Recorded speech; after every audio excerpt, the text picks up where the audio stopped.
this exciting webinar, The Legal Framework in Germany, Taxes, Company Forms, and More to Start Your Business. My name is Nick Neidl. I am Research Associate at the Chamber of Industry and Commerce here in the city of Dortmund, and I'm one of the main organizers of a Startup Germany tour.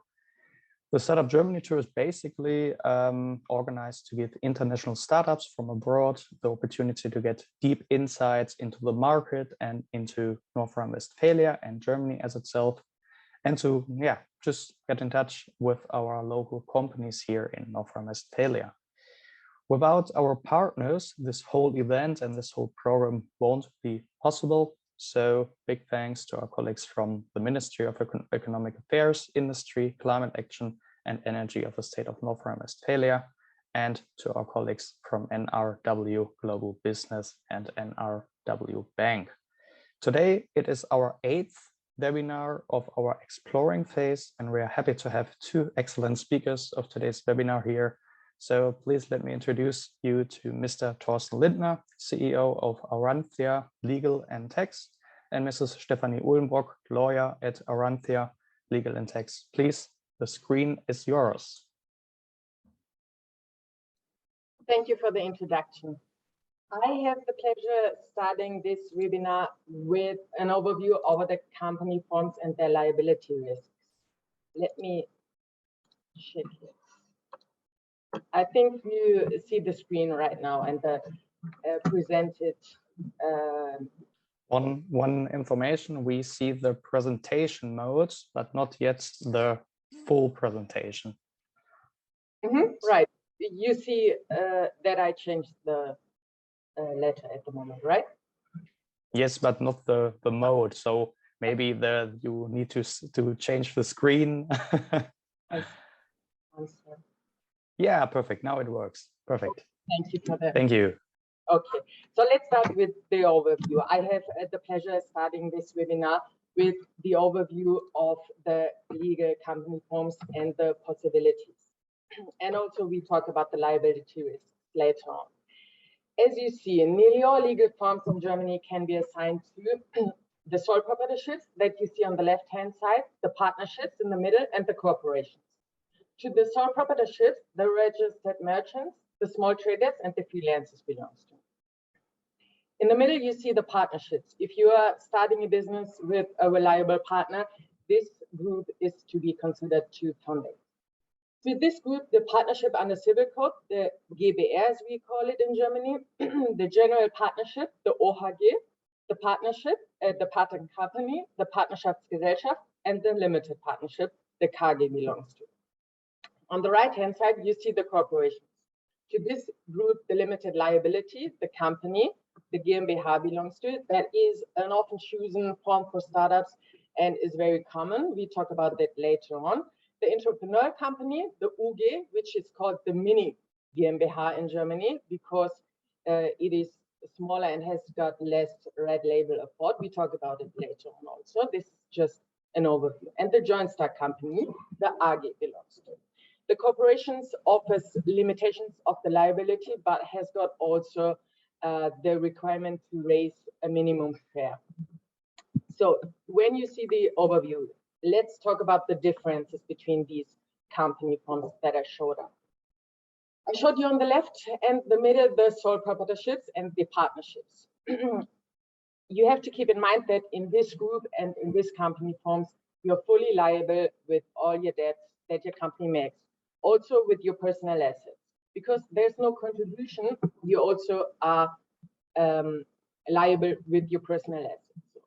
In the list, you see that in all groups, you don't have to be able to raise a minimum share. So you can start right away when you are willing to foundate, for example, a sole proprietorship that is often chosen, but you're just one. When you're starting a business with partners, you might foundate a GbR, OHG, or KG, and you can start right away, but you have to make sure or have to keep in mind that there's no limitation as you see on the right-hand side. On the other hand, the corporations, they are to be considered when you want to limit your liability. You see there's more red label afford, and also you have to be able to raise a minimum share. The red label afford is usually higher. For example, you have to consult a notary when the company is founded. This also requires and takes some money for the foundation process, and a balance sheet must be submitted regularly. And there's a lot of more effort. These are just the examples. As you see in the list, the minimum share of the GmbH that I told you is very often and very common in Germany. The minimum share is 25,000 euros. There are some exceptions. I take you later to that. And if you made this contribution, you are enjoying the limitation of liability. At the entrepreneur company, the UG, as I told you before, this is called also the mini GmbH. You just have to be able to raise €1. So this is for everyone, but is also sometimes low, has got a low reputation because of the low share, and yeah, the partners scare from this minimum. The joint stock company has got the requirement of 50,000 euro and has got a very high foundation process. So this is just to make it complete, but it won't be the company form that is recommended for startups. On the next page, I wrote down the differences again. The GmbH, as I told you, is requiring 25,000 euro, but not completely at the beginning. You have to deposit just the half, so 12,500 right away until you reach the full amount and reach the limitation. Until that, you are also liable with your personal assets until you reach the 25,000 euro and listed. As I told you, the entrepreneur company has got sometimes a low reputation, so it is not fully recommended. This is a company that is comparable with the limited that you might know, and is possible to foundate very quickly, and you also have the chance to transform it later to the GmbH. As I told you, the joint stock company is there to fulfill it, but won't be a topic here, I guess. As I told you, there are some limitations of the liability possible in the corporation, but you have to make clear and keep in mind that it doesn't mean that you're released from all the financial obligations. Every company has to take responsibility for its debts and also for the damage to the property and assets. You always have to use your company assets to pay for any damage. The limitation is just there to protect you from touching your private assets. So there's the difference between the sole proprietorships and the partnerships on the one hand, and the corporations. That limitation of the liability is just made to the contribution that is made before. In Germany, we have got the system of the so-called joint liability. The joint liability is leading to the fact that a member has to take responsibility for the failures of the another, and the shareholders and creditors can enforce a claim against any shareholder. So you have to deal it and think about it before you founded a company, and have to draw the articles of association. You should always get legal advice to deal with these articles and draw it professionally. So the articles of association should leave no room for interpretation here in case of a damage. So this was the part of the company forms. I think I should start just right away. When you have questions, please note them, and we will talk about it at the end of this small part. We talked about the financial, and it leads us also to the next topic, the subsidies. In Germany, there are a lot of incentives to get, and we want to take a close look at it. Of course, always this webinar can just be an overview, but we want to introduce some possibilities. So let's talk about the subsidies and how to get them and where to turn. I listed or wrote down this link for you. You can copy it, or when you watch the webinar later on, you may copy it, photograph it, or whatever. It leads you to the further database. This database is a main database that helps you to find the matching programs for your business. But the first advice here is also to get special legal advice for subsidies, because not all subsidies are for all kinds of business. The limitations are also possible, of course, when you're foreign. That is maybe the case in with you. And the advisor that is qualified especially helps you to find the suitable programs and send you through the progress and also application. So get in contact with the Chamber of Commerce to any legal advisor to help you on this process. There are generally and basically two kinds of subsidies. Of course, there are a lot of more specific subsidies that we could talk about, but I picked out the two biggest. There are credits and grants. Credits, you already know, I guess, that are made from banks, and promotional banks in the area have the task to support logistics. So they offer earmark credits for your business, and the conditions are very advantageous for you. Of course, you have to pay them back, but the interests are usually much lower than usual and is a good incentive for your business. On the other hand, grants are not repayable contributions.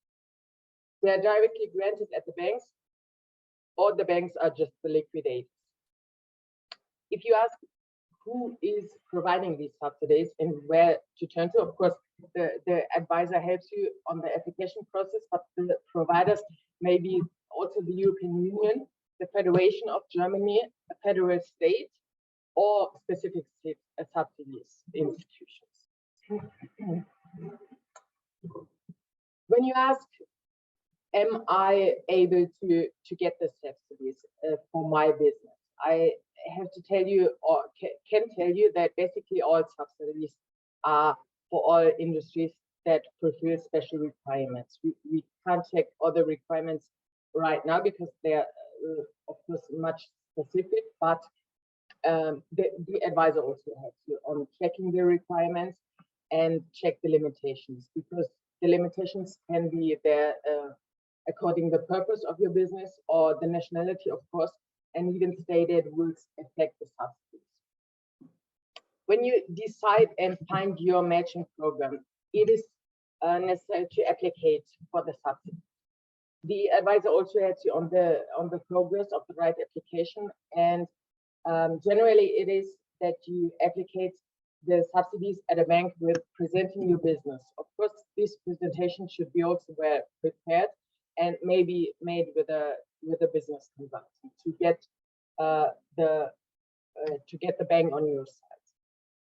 The grant programs are to be applicated at an authority. And let's tell you something in the last.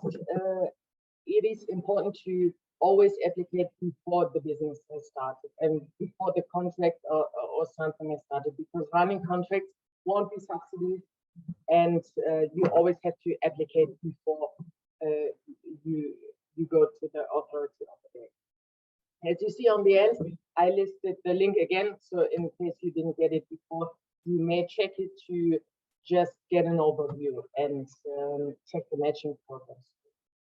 So this is all from the first two topics. I hand over to my colleague Thorsten that will talk to you about the interesting topic, how to protect your own trademarks. So I'll stop here and hand over to Thorsten. Thank you very much, and good afternoon. I welcome you all to this webinar, and I will talk to you about trademarks in the first part. So let me show you.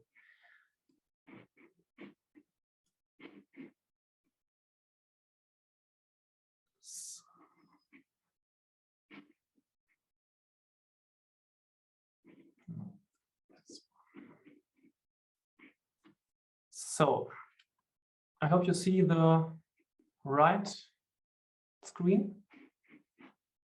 Can I get a feedback from Nick, maybe? Yes. Yes. Unfortunately, we just see the presentation mode. So yeah, you have to switch the screens, Okay. I guess. So we're not seeing it yet. Maybe you try a new. Yeah, just a second. Yes, perfect. It works. Okay. Thank you. Very good. So I will talk to you about trademarks. And first of all, I will tell you what is a trademark and what are the benefits. Trademarks are signs used in trade to identify products and services of your business.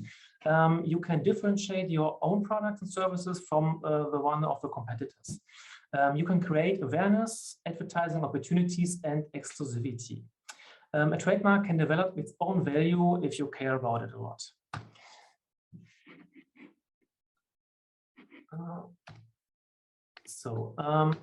What are the reasons for registration?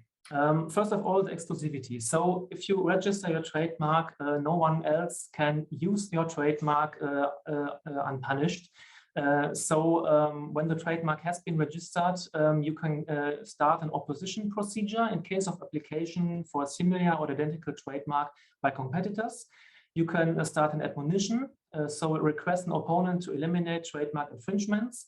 You can start a cease and desist declaration. In case of repetition, there is possibly a payment of a contractual penalty. And in the event of persistent injury, there is a compensation for damages possible. Don't forget that the license allows you, or a trademark allows you to license the trademark, and that's a thing of income. So there are several types of trademarks. I will show you the most common three. First of all, it's the word mark. So it's just the word Philips in this example. Then there is a figurative mark. That's just a sign or a symbol. In this example, it's the Adidas logo.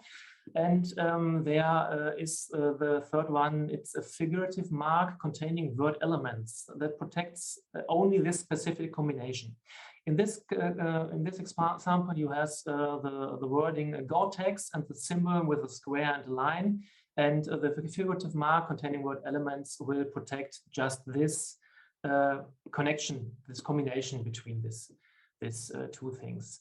There are other types of trademarks like sound marks where you can protect the sound, or a 3D model or something like that, but I think these three are the most common ones.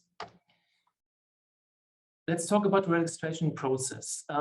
First of all, you have to do a trademark research. So you have to check whether the brand you want to protect already exists in this or a similar way. So you avoid opposition from trademark owners against you. Then you have to define your trademark. You have to define the goods and services you do in your business and which are protected under the trademark. At least you have to choose one class and the terms that describes the things you do under this class. And you should take care not to apply for too many terms, and above all, not to apply for terms that are unsuitable, so as not to dilute the trademark. So if you register too much terms that are not really things you do in your business, it is easier to attack your trademark. So just get the core and term these core marks. The registration process usually takes several months until it is over and you have a trademark protected. Where can you register a trademark? There are several ways. First of all, the native one, here the example of Germany, but you can do it in Italy, Spain, or some other native country. In German, it is the DPMA, the German Patent and Trademark Office, where you can register a German trademark. The trademark protection is in the entire territory of the Federal Republic of Germany. The protection period is about 10 years and is renewable as often as desired for at last 10 years after that. The costs are 290 euro. This includes 3 classes which are protected with an online registration. And if you want to protect more classes, each additional class costs 100 euros. Then you can protect a European trademark at the EU IPO. It's the European Union Intellectual Property Office. This is necessary if you have products or services with distributed in another European country outside Germany or your native country where you are located. A single registration is valid in all current and in all future EU member states. That's very important. And the protection period is again about 10 years and is again renewable as often as desired for 10 years. The costs are a little bit higher, but you have a much bigger territory. The costs are 850 euros, including 1 class, and 50 euros for the 2nd class, and 150 euros for each additional class. Then there is the international trademark at the WIPO, the World Intellectual Property Organization. You can register this international trademark. It's important that this is necessary that you have trademark protection in another country before that. So in example of Germany, you register a German trademark and want to protect this trademark in other countries outside the EU. So the existence of a basic trademark is necessary, and you have to pay costs. They are in Swiss franc. They are similar to euros. So I have to talk in euros now. The costs of an international trademark are 650 euros to 900 euros. It depends if you register a black, white, or color trademark. And each class greater than 3 classes costs additional 100 euros. For each country where the protection is to apply for. In certain countries, it's even more, it depends on the country. So, for example, if you want to, if you have a German trademark and you want to protect it in all the 133 countries that are protected by an international trademark, it would be cost something about 40,000 euros or Swiss franc. So you have to care or to look at the certain countries where to register the trademark before. It's not possible, but it's possible, but it's not. It's very expensive to protect the trademark all over the world. So the most important points are: register trademark in time, so that no one else reserves or steals it away. If you build a business and the competitor hears about it, he can reserve the trademark if you are not fast enough. Then use the right type of trademark. If necessary, apply for a word mark rather than a figurative mark. It's safer.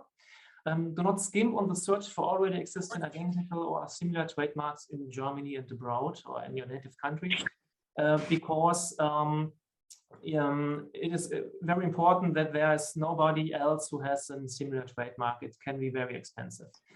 Then capture the trademark essence. Do not forget anything you want to register, because you cannot add something after you register the trademark, but you can delete something that is it's too much, or you have the business part that you are not doing in the future. So then pay the registration fees in time. Defend the trademark in case of infringement or attacks, because that's the main point of the registration itself. Have infringements of your trademark monitored. You can maybe do, or you can go to a lawyer or something like that to monitor this for you. And then think about the renewal of the trademark in time, so it can be protected again for 10 years or so. So that was the part of the trademarks. Thank you very much. Are there any questions to the part from Ms. Uhlenbrock and me? If no, let me look. I don't see any, so I will go further with the next topic. The next topic is taxation, general tax law. I start with the calculation of profit and loss. Here I will present only the basic features because tax law is a very complex topic and a tax expert should be consulted in each individual case. So don't save money at this point. The profit of a business is calculated in accordance with the provisions of commercial law in annual financial statements. So that consists of a balance sheet and an income statement. It's similar in different countries. This must be distinguished from the determination of profit for tax purposes, where different profit may arise due to certain exercise options and profit adjustment regulations. Therefore, there is a commercial balance sheet and a tax balance sheet. And the tax balance sheet is the basis for taxation, and we are talking about this. So there is the taxation of corporations and the taxation of partnerships, and I will talk about the taxation of corporations at first. So at first, there's the value-added tax, in German Umsatzsteuer. The value-added tax, shortened VAT, is a consumption tax. A company must add VAT to the price of each sale, as this must be paid to the tax office later. The company itself must also pay VAT when it buys, for example, production or office supplies or something like that. And if the recipient of the service is himself an entrepreneur, he can claim the VAT as so-called input tax from the tax office if he has acquired the goods or services charged with VAT for entrepreneurial purposes. The VAT and the input tax are offset against each other later. So for almost all consumer goods, the tax rate in Germany is 19%. Only a few products in Germany, such as some food or books or something like that, have a reduced tax rate of 7% to make them cheaper for the consumers. Certain small businesses may be exempt from VAT if they have a turnover in the last year less than 22,000 euros, and the turnover next year expected not more than 50,000 euros. The VAT is calculated by applying the respective tax rate to the so-called assessment basis. The VAT is paid to the tax office by the performing entrepreneur. Companies are required to keep records to determine the tax on the basis of its calculation for proving. Then there is the corporate income tax. In German, it's the Körperschaftssteuer. Corporations with headquarters in Germany must pay corporate income tax on their total worldwide income. The tax is payable on both retained and distributed profits. That means taxation is independent of the appropriation of profits. The tax rate is uniformly 15% on the taxable corporate profit. And in addition, that's a specialty of Germany, there is a special levy, the solidarity surcharge that was introduced in Germany in 1995 to finance the unification of Germany. And this levy is 5.5% of the corporate income tax. So at all, the corporate income tax and the solidarity surcharge add up to an amount of 15.83% for taxation. Then there's another special thing in Germany that's not everywhere outside. It's a trade tax, in German Gewerbesteuer. The trade tax is paid by all commercial enterprises, regardless of their legal form. And the total tax rate depends on two components. First of all, the tax rate itself, it's nationwide uniform 3.5%. And then the second component is the trade tax multiplier. That differs depending on the municipality you have your business in. So municipality is something like the town you have your business in. This multiplier must not be less than 200,000% and has no maximum limit. I think the maximum multiplier in Germany is 900% or something like that. German federal average in 2020 was 435%. The taxable income of the company now is multiplied by the tax rate, 3.5%, and this resides in the so-called tax assessment basis. The tax assessment basis itself is multiplied by the respective municipal trade tax multiplier.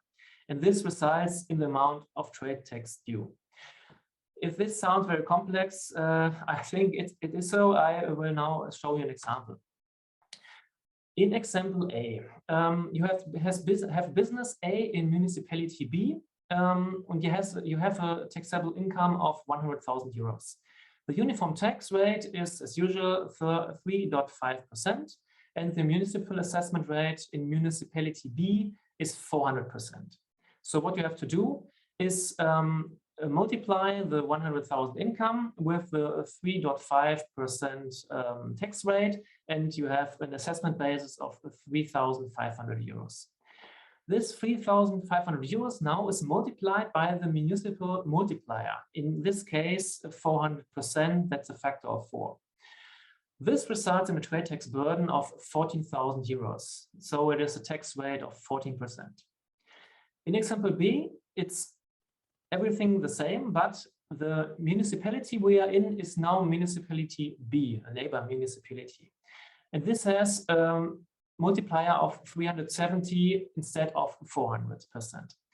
This results in a trade tax burden of 12,950 euros. That's a tax rate of 12.95% tax rate. That's the difference in these two examples of 1,050 euros. Why do I say that? You have to keep in mind that it's important in which municipality you build your company or register your office of the company. Because this multiplier can differ a lot between the municipalities you choose. So that's the trade tax, and the trade tax and the corporate tax together give you approximately a tax burden of 30% for corporations. That's the 15% corporate income tax and solidarity surcharge, and this circa 15% trade tax. So that was the taxation on the company level, on the corporation level. Now I will show you a little bit about the shareholder level. At the shareholder level, the distributions of the company, if there are some, has to be taxed again with the final withholding tax. This amounts to 25% on the distribution plus solidarity surcharge, 5.5%. Plus, if applicable, a church tax in Germany of 8 till 9%. This results in a final withholding tax burden of 26.4 to 28%. So for the shareholder itself, the total tax burden for corporations can thus increase to approximately 48% from the shareholder's perspective. So now I end with the taxing of corporations. Now I come to the taxation of sole proprietors and partnerships. The premise here is we are talking about commercial income, not about income which is not commercial. And keep in mind that sole proprietors are generally taxed like partnerships. So I will focus on partnerships here. In the case of partnerships, the partners and not the company as such are the bearers of the company and the company assets. Keep in mind that there is a right to choose that a partnership can maybe taxed like a corporation. It's in the Körperschaftsteuergesetz, but this also has other legal consequences. Maybe you check this, but maybe it's not a good choice in your individual situation. But there is generally a right to choose. At the company level, at partnerships, there is the value-added tax. It's exactly the same as for corporation, as I mentioned above. And there is a trade tax. It's nearly the same as for corporations, but there is a tax-free amount of 24,500 euros. So keep that in mind. At the shareholder level now, the income of a company must be taxed not by the company itself, but by the shareholders. If the shareholder is a corporation, there has to be paid corporate income tax, as I already explained above. But if the shareholder is a natural person, it has to pay income tax. It's in German Einkommensteuer. The income of the fiscal year then is taxed within the scope of the shareholder's income tax return at the personal income tax rate. Now, the shareholder's income tax is very individual, depending on personal circumstances. So it depends really about the individual case. The top personal income tax rate is at approximately 48% in Germany. So that was it about the general taxation. Now I will give you a very small overview about cross-border taxations. And we named it scope of action for international companies when founded in Germany. So global active companies can establish for their own foreign operations either a subsidiary in form of cooperation or partnership, or a permanent establishment. This decision in different tax consequences. So now I start with the subsidiaries. And at the subsidiaries in the form of a corporation. The corporation, as mentioned above, there is a strict separation of taxation levels. The amount of taxation in the corporation level is determined by the corporation tax rate and the trade tax, if applicable, for example, in Germany, of the subsidiary's country of domicile. In Germany, if it is in Germany, I mentioned above how to do it. If there are profit distributions of the subsidiary, they are normally subject to withholding tax in the source state. Although a few states do not retain withholding taxes, but normally there are withholding taxes. In the case of Germany, here, for example, there are double taxation agreements. For example, the withholding tax can generally be limited to 15% for natural persons as shareholders and to 0 or 5% for legal entities as shareholders. In the European Union, withholding tax can be limited to 0 under certain conditions.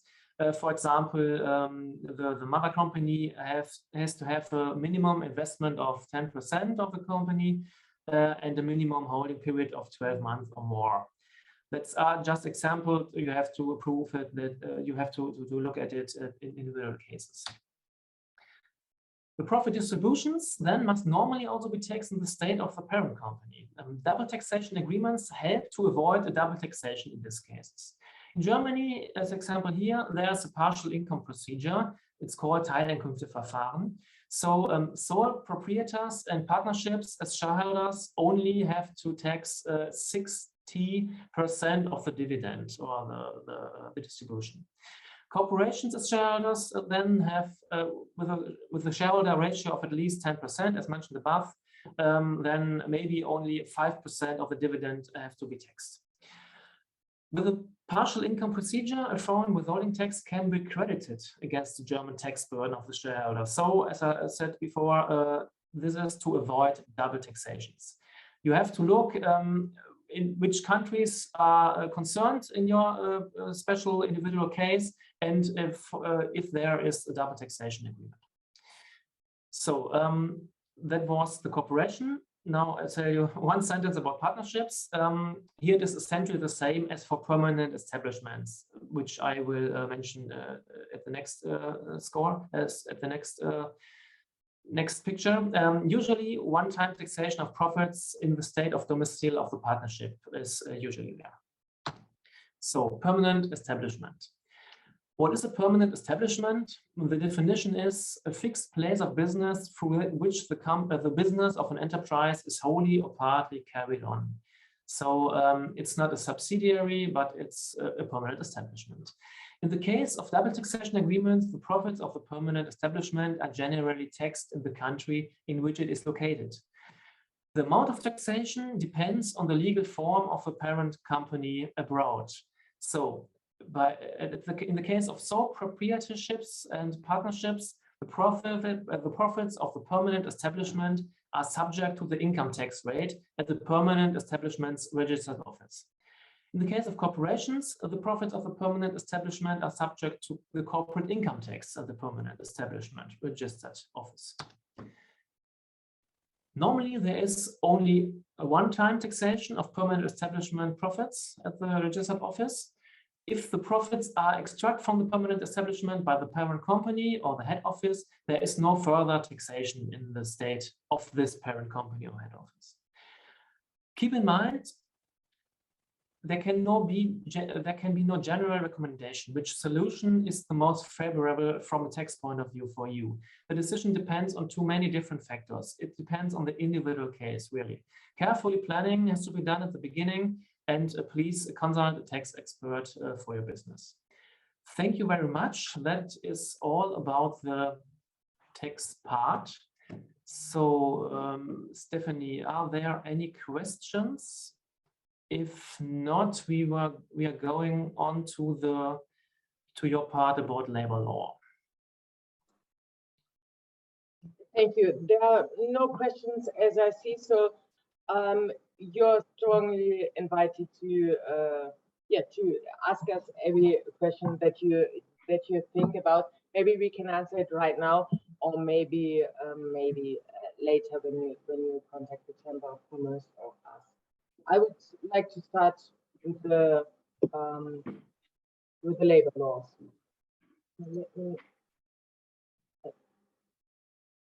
And Nick, I think you are sharing your presentation, so I can't share mine.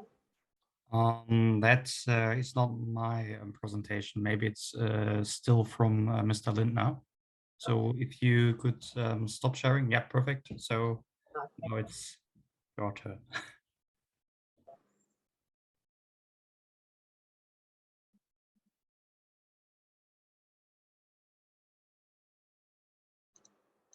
One moment.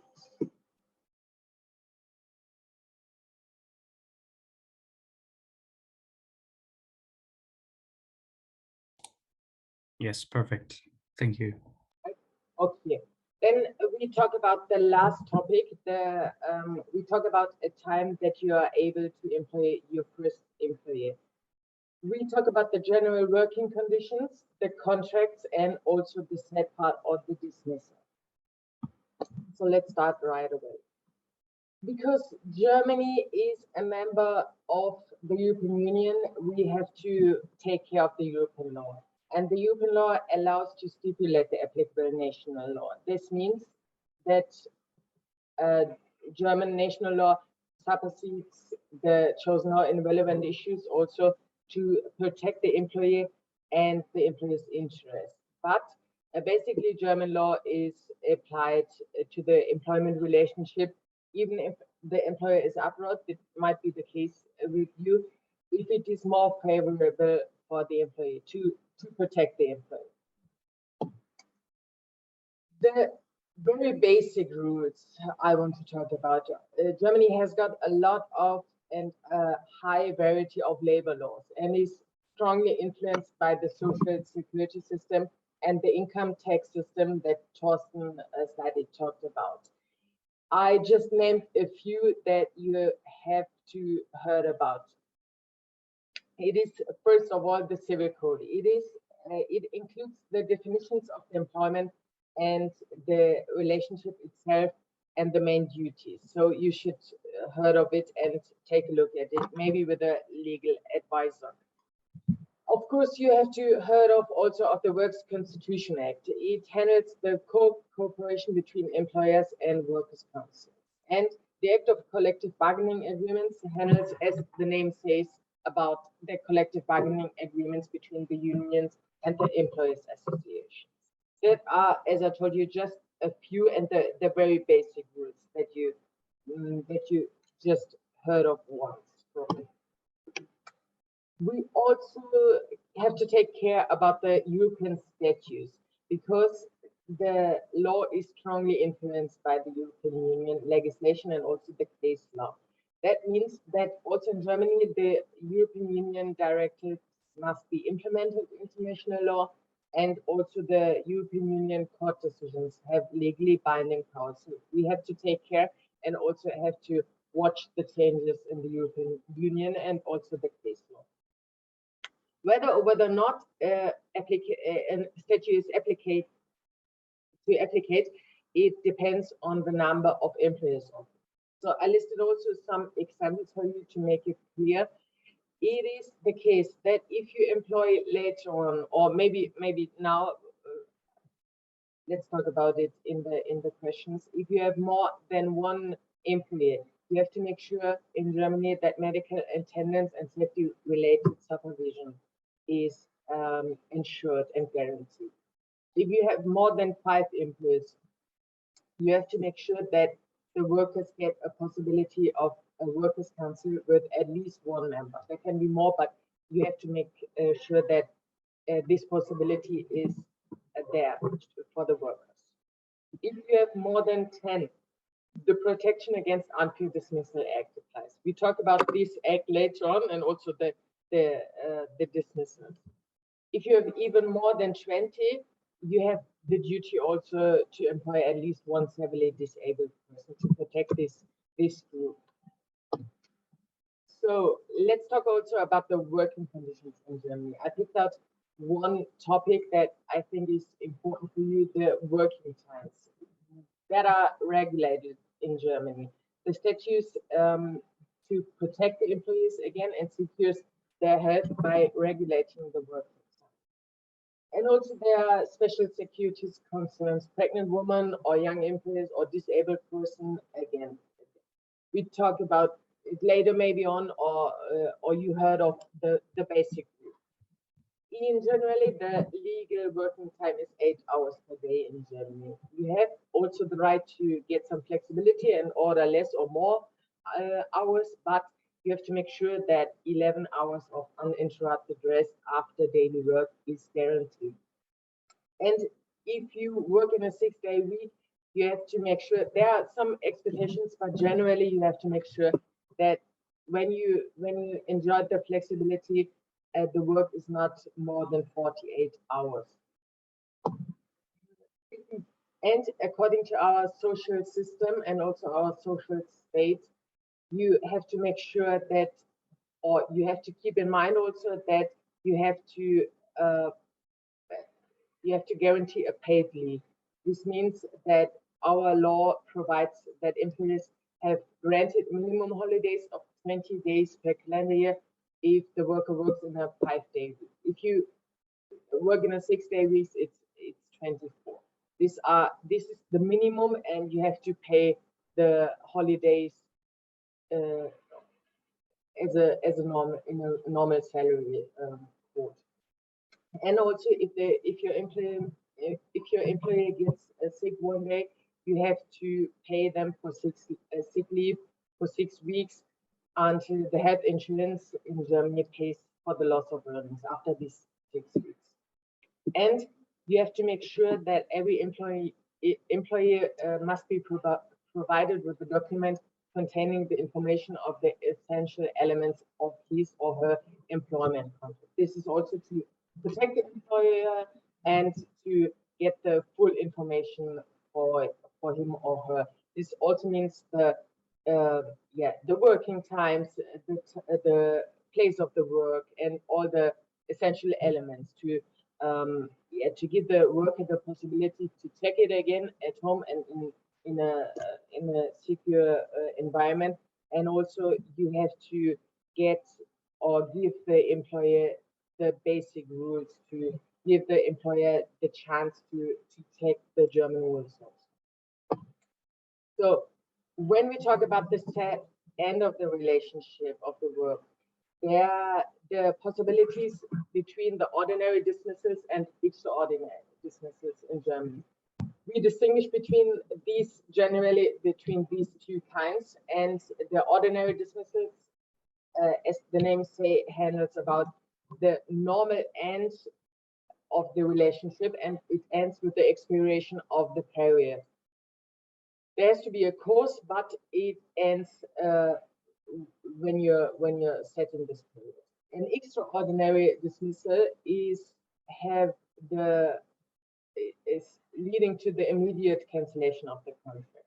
We talk about this later on, but between these two kinds we distinguish. And if there's a workers' council that I told you before, when it's necessary, it must be heard before each dismissal to protect the employer again. When we talk about the ordinary dismissals, they are only allowed for operational reasons, misconduct, or personal reasons. And again, disabled person and pregnant women benefit from special protection. They can't be they can't get fired easily. And dismissals for personal reasons, for example, an illness, that is only possible if the employee is unable to perform the work for the whole time of the contract. So you can't just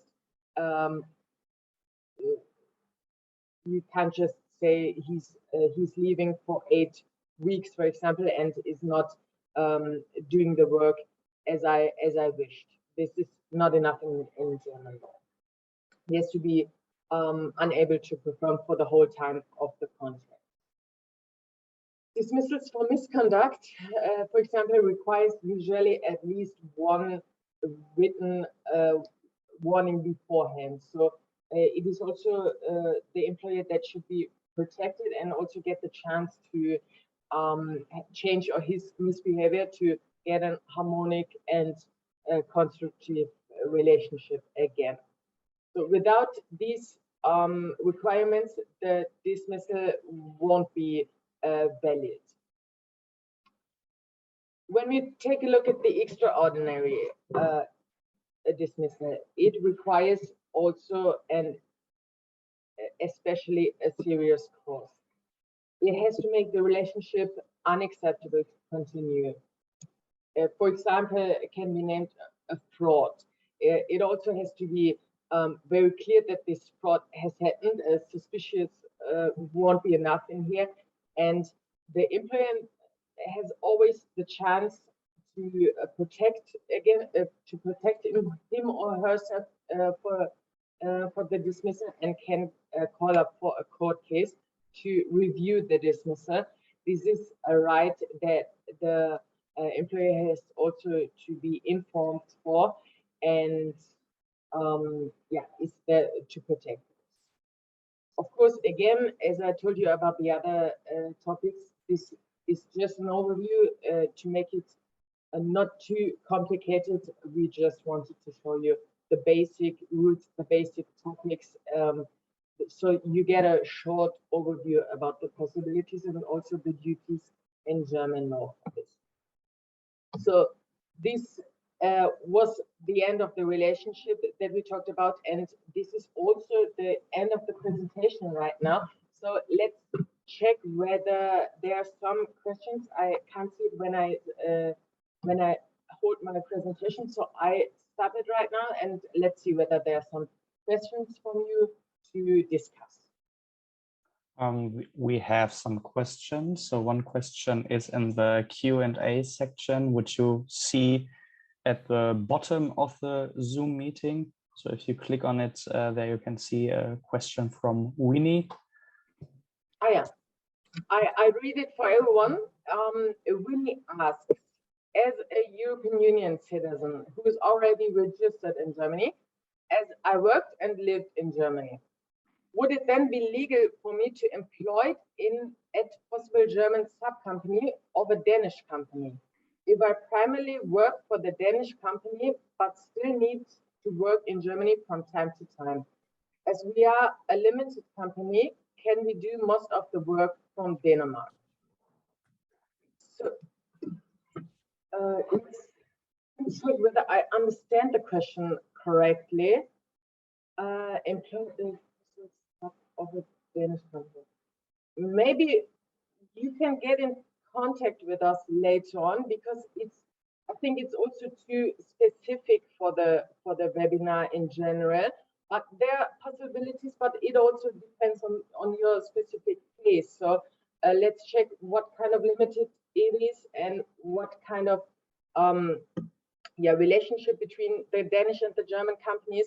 There are possibilities, but I can't really answer this question for everyone without knowing the specific details. So I'm sorry if I can't help you right now, but later on you are open to get in contact, and we will take a look about it with a good pleasure.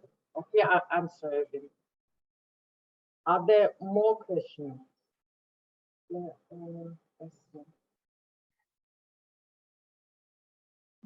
There are no more questions, I think.